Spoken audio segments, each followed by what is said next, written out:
I don't think that men need to not cry. I just don't think you need to cry at every single thing that bothers you. I don't think you need to cry because someone called you a name. This is when men often cry. Mug clubs for closers. I want to kind of warn people before, usually these closing segments are I guess, uplifting or helpful. It was branded by some fans, Crowder Closes, and so now we use that on YouTube. Thank you for the idea. But I want to warn anyone there who is having a good time. I don't want to ruin your day. This one is a little bit sad, hopefully helpful. So, if you need to grab some time or come back to this later, 3, 2, there you go, spoiler alert. I know I talked about this on social media this week, that Hopper, of course, who you know, and Hopper, he's been on the show quite a bit, was diagnosed with cancer, lymphoma cancer. So it's been a very hard week for us. It is, listen, here's the thing. I've debated I've gone back and forth whether I should even talk about this, because we don't know. He could live a longer time. He's a 10-year-old dog, and he may not. Depends on how he responds to treatment, depends on how aggressive it is. And it was a real roller coaster ride because we got this on Friday, this news. And then we went to the oncologist and they said, hey, we actually don't think that's what it is. And so we felt so good, like a weight was lifted. And then we found out yesterday that is what it was. And they said maybe it's not the fast moving cancer, and it is the fast moving lymphoma cancer. And I know it's always a cop-out where people try to talk about it, and I just want to talk about things so people don't feel alone. But I do know with millions of listeners out there, people are tuning in. There are probably people going through a similar situation. I want to be clear about something here. I know that a man for whom the hardest thing they've ever experienced is their dog with cancer has lived a charmed life. It's not lost on me, okay? I want to make sure that I understand that. I'm not equivocating losing a dog. And by the way, he may not. We don't know what's going to happen. We don't know how long he's going to be here. But I did feel that since he's been an active part of the show, that I owed it to you to talk about this now. And when it does happen, when he's not with us anymore, we're not going to do another closing segment on this. I wanted to talk about this now so that you didn't feel lied to. Because I know that Hopper out there has 20, 30,000 followers on Twitter. We don't even know who runs that account. And by the way, whoever runs the Hopper accounts out there, obviously, when the final chapter is written, I'd appreciate if you just kind of close it down, because I don't want to have to look at that. So I understand that someone who's been through something like this, saying it's the hardest thing that they've been through, they've lived a very charmed life. This has absolutely been the hardest thing that I've ever experienced. And I try to be honest as I can with you. These last 2 years have been some of the hardest of my life. And this is the hardest thing I've been through. I've lost relatives. I've lost friends. I've had friends who were taken too young. I know this doesn't compare to losing children. My dad had melanoma, and I know it doesn't mean that I don't love my father more. It doesn't mean that I understand the value of human life is greater than a dog. That's not it. But Hopper is, outside of my wife, the living being on this earth that I gave more of myself to than any other person on this planet. My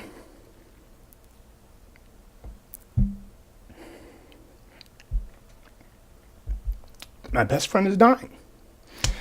And there's no more honest way to express it. I don't know. I know this is the kind of, you know what? It, I don't care. Someone will take that and turn it into a meme. Pussy. You know what? I'll walk away from this before I ever actually have to feel ashamed of the fact that I'm emotional over losing a good friend. And I know it'll be used against me. I know that'll turn into a meme. Whatever. And I've talked about this. I don't think that men need to not cry. I just don't think you need to cry at every single thing that bothers you. I don't think you need to cry because someone called you a name. This is when men often cry. Let me kind of give you some information on Hopper, because you see him, but you don't really know the whole story. I prayed for Hopper. I really did, my whole life. And he's really been a gift in my life and in my family's life, and he's been the best gift. And I poured so much of myself. I never had a dog growing up, and I wanted one. I begged, I pleaded for one. I had all the dog books. I watched the dog shows on TV. I knew every breed. I knew all of the training methods, but I couldn't have one because I was raised in an apartment. And by the way, this is going to come back to something that's hopefully helpful for people out there. So you don't just need to shut it off because it's sad. There's a purpose to this. And I learned a lot this week. It's not that cheesy. This dog taught me more about, it's almost like this dog was rescuing me. It's not that. But I did learn a lot this week. Couldn't have a dog when I grew up because I was raised in an apartment. Little 3-bedroom on Reed Street in the South Shore of Montreal. You can run a search on that right now and see the silver spoon with which I was raised. Once I'd been married for a couple of years, I decided that I was going to fulfill a dream. And see, at this point in time, I should clarify, I had parted ways with Fox News. I'd sold some script rights. I was getting burnt out with stand-up. I was in Western Michigan, kind of floundering. I was depressed. I'm going to grab some water here real quick. So those who are listening terrestrially, sorry. It's just, my mouth was drier than usual. Keep it real, man. People say they're not actually keeping it real. I'd be crying if they were. I was depressed. And I've talked about this before. My wife didn't fully know how depressed I was because I'd be up before her in the morning and I'd be off to the gym before she left for work. And after the gym, I didn't know where I was headed. In my life, I didn't know where I was headed. I just knew that I had to keep moving. But I decided that it was the right time to fulfill a lifelong dream. I wanted my whole life. I wanted to have a dog. Again, I know it sounds silly, but when you're a kid and all you want is a dog and you cannot have a dog, it's a big deal. So around Christmas time, 5 years ago, 6 years ago, I started looking on Pet Finder. And I actually became a volunteer at a local non-kill shelter, which required a certain level of training to even begin with. I had the books, I watched the training videos, and I was going to be the best dog owner ever. Hopper popped up on Pet Finder. And I remember the lady bringing him to our house. And he was so nuts that first time I met him with energy because he'd been in a crate for so long. And by the way, I want to make sure no one thinks that she was not abusing the dog. She ran a rescue with her best friend. And she lost her best friend to cancer. It's been this has been a crappy 2019. One of my wife's best friends just got diagnosed with pancreatic cancer. And obviously now it's been a rough few months. But I'm still grateful. It's a day above ground, and there are people who have it a whole lot worse. So people out there who have it worse, don't think that I'm comparing my plight to yours. This lady who ran the shelter, anyway, that's what I was talking about. She had a friend who ran it with her, and not a shelter, a rescue. So they ran it out of their house, but her friend died of cancer, and so she was overwhelmed. And she had to crate a lot of the dogs because not all dogs get along. And Hopper had always been a people dog. He's a super easy dog. I mean, you know this. Oh, yeah. As long as he's around his people. The reason he's not in here now, by the way, no, he's not dead. People who are like, where's Hopper? It's just because there are other people around right now. Mm-hmm. He'd rather be in the room where the most amount of people are. But he doesn't do well in a crate. So he came in the house and he was buzzing around like crazy. But he immediately rolled over, put his paw on me, and licked my face. But my wife and I remember we decided that we weren't just going to take the dog in our first meeting. We were going to talk about it. We were going to be disciplined, which I remember the rescue lady seemed really surprised. And I felt bad because she made a decent trip out to us. It was a little ways. She shouldn't have been so surprised. At that point, she was effectively bringing a fat, 3-legged, balding, alopecia dog with Lyme disease. She was like, we'll take it. But he wasn't always the Hopper that you see today. But I told her we'd give her an answer the following day. Like I said, this is hopefully going to tie back in. This is me taking time for me here. But we really had already decided. The next day we drove out, we meet this lady between our place and her place, took him in our old Explorer. Was it the Taurus? I don't know. He ripped the steering wheel off the Taurus when we took him to an outdoor shooting range. We parked a mile away, and he still heard it. He took the steering wheel off of our Taurus. I remember she told us that first night. She told us that we had to crate him. That no matter how much he wailed, no matter how much he complained, that just stick it through. You got to put him in the crate. Well, that night he howled. This dog howled. I came down the next morning to find the crate. It looked like the shark cage in Jaws after it had been torn apart by the real shark. They inserted documentary film footage in that. It was broken down. He'd thrown up. He'd pooped in there. And my wife and I were actually on our way to the Rite Aid for earplugs to prepare for the next night because, we got to stick this through. When we came back, we realized that we hadn't crated him. But he was just sleeping in his bed. Fine. So maybe he doesn't need it. So we went to church. Came back, was in his bed. Didn't so much as nibble a shoelace. We went to go see Captain America. I don't remember which one it was at that point. Came back, same. And we've never really had a problem with him ever since. We haven't had to crate him. He got into the trash every now and then. That's because my wife left a Slim Jim on the top of the trash at one point, and it was open, and so he just thought, the trash is a place I go for Slim Jims. I do. Why wouldn't you? If it's on the top, you just pull a Costanza. But it is funny because when I heard what the doctor said, I really could remember. It's one of those things people say your life flashes before your eyes, but when you're about to lose something really important, everything that's important about that person, that thing, floods every part of your brain. Things that I didn't even know were in there, from how I used to sleep on my the bed next to my desk in our den back when we did the show, and it was in a den. He was right next to my desk every single day. He used to ram his head if the door was closed, just boom. You'd hear him crying. And I remembered serving him sardines on the old front porch and trying to eat them myself and almost throwing up. I remember teaching this to sit, to stay. And I remember taking them to run out by the old East Grand Rapids High School track, taking him up north for the first time. And particularly, I remember that second night, after the first night with the crate, I remember him just falling asleep in my wife's arms on the futon, like he'd known her his whole life. And he's done it ever since, every single night. And I had to be on a schedule for Hopper. I had to live for something else who was completely dependent on me. And that's why I think this is so hard, because he can't tell us, that he's in pain. That's what's so hard. You have to make a decision out of wanting to avoid cruelty. And sometimes you have to make a decision that is to end the life of someone or something you care so much about. But at this point, I remember it gave me a purpose. It made me more of an adult. And Hopper made me happy. He makes me really happy. And sometimes in life, you can picture flashpoint moments that cut deeper than you've ever felt in your life. In that moment, those words are burned into your memory, etched into the walls of your soul forever. And when we found the news, I remember my wife tearing up, and she said, I just wanted to bottle everything up about Hopper that there is and just carry it. She said that she just wanted to bottle up everything there was about Hopper and just carry it with her forever. And that's exactly how I feel.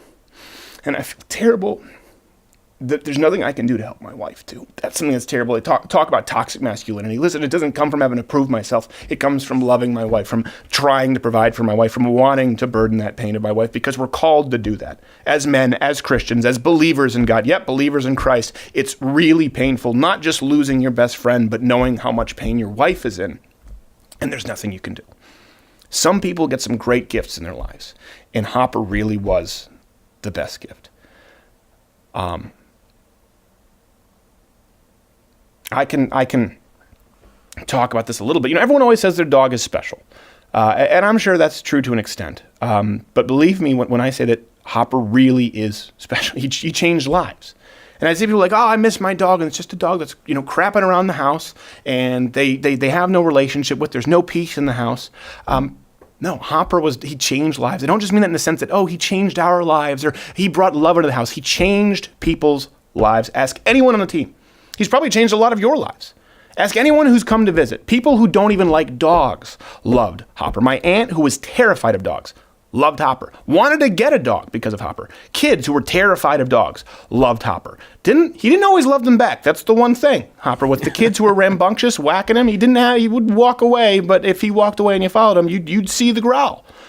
You saw the Hodge twins, good example, on this show, Freak, when I introduced him to Hopper. One of the funniest things I've ever seen. I about passed out in the show laughing. They were terrified. What you didn't see was the next time they came over to my house and Hopper was there, they were sitting and petting Hopper. This is even just this last time, because he was such a peaceful dog. And by the way, I shouldn't say he is. Such a calm dog and such a loving dog that he would change people's hearts and views on dogs. He had a gift, genuinely, of melting away fear. And they wanted to make him a therapy dog until we found out that he didn't like sunglasses. If you were wearing sunglasses, he might mess you up. So thank God we didn't make him a therapy dog. But that's why. And going through this, and it being the most painful thing I've experienced, I'm ashamed to say that at one point, I actually just thought when this was just happening and it was this blinding pain, the worst part was not knowing what was happening, right? That's what's sometimes worse, is the anticipation than what actually happens. Not knowing the answer, whether it was the aggressive cancer or whether it was a slow-moving cancer. At one point, I actually just thought of wanting to have Betty, our new puppy, adopted. Not because I don't love Betty, but because I thought I just can never go through this again. I thought I'll do anything to avoid this kind of pain again at all costs. And then I realized how stupid and ungrateful I was. I probably never felt more ashamed of myself in my life. That I was taking a gift that I'd prayed for my whole life, all my childhood, and I was spitting on it. Why? Because I didn't get to keep it forever? Because as much as it hurts, I've gained so much more. And I really hope that for a 3-legged dog with alopecia and Lyme disease, he would say that. I hope that I gave enough. And I realized that I felt that way before. Not just about Hopper, I felt that way with this show, where things got so hard that I wanted to throw it all away. Anything to avoid the hell that I was going through at that point ever again. But I've gained so much more. You have given me so much more. And in the same way, I can only hope that I've given enough. So the takeaway tonight, and it's a cliche, I know, but sometimes a tale as old as time is that way for a simple reason, and that's because it's true. I've talked about it before. It's nothing new, but genuinely be grateful. And something else, too, I noticed sometimes you're really praying and begging for something more than you'll have gratitude for when you actually get what you ask for. Because when we were praying, please, we just don't want this to be aggressive cancer. And then they told us it probably wasn't. We said, wow, we really, really need to be thankful here. Now then, that was taken away from us because it turned out that it was. They went back and forth. Get your facts straight, vet. No, they're good vets. They couldn't know. He's a weird dog. He's tough to examine. But sometimes you pray for miracles and then don't believe that they'll happen. And I also noticed that pain we used to say misery loves company. I don't think it's that so much as pain doesn't love to be alone. We were at the vet, and when we got that good news at the oncologist, I remember there was a lady there with her dog, Leia, who had mesothelioma and wasn't doing so well. And we told her about Hopper, and we went in, and that was at the point when they gave us better news. And we came out, and she said, yeah, what? And she seemed upset. She said, what news did you get? And we could tell she was upset, and we said, yeah, it's not good. We had just received great news. But we realized that she would feel more alone if we said, yeah, great news, and her dog was probably not going to make it with mesothelioma. Really rough. It was pretty far along. Because pain just doesn't want to be alone. And that's why I try to be as transparent as possible. By the way, sharing something for the sake of sharing it, Jordan Peterson's talk, it doesn't help anybody if it's not something good. A lot of people just share sin. A lot of people share their faults and don't offer a solution. Like, well, I just don't want you to feel alone. And so they talk about mental health issues or drugs. Well, hold on, do you have a solution to it? Otherwise, you're not helping. But sharing pain, the kind of pain that everyone goes through, it really does help people and knowing that they're not alone. But if we're going to have one takeaway this week, and now I'm just sort of circling the runway, I guess, it really is simple. Be grateful. If you've got a gift, appreciate it. Share it. Because most gifts, nearly all gifts, aren't forever.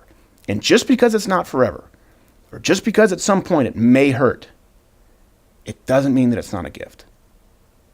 And you don't have the right to throw it all away. Hey there, if you like this video, this is the part where I would usually tell you to subscribe, but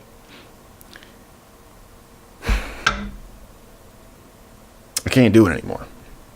I'm going to tell you to subscribe, and then YouTube is going to decide that we can't reach you even though you subscribe to this channel, and then I'll say hit the notification bell, and then the notification bell won't even be there anymore.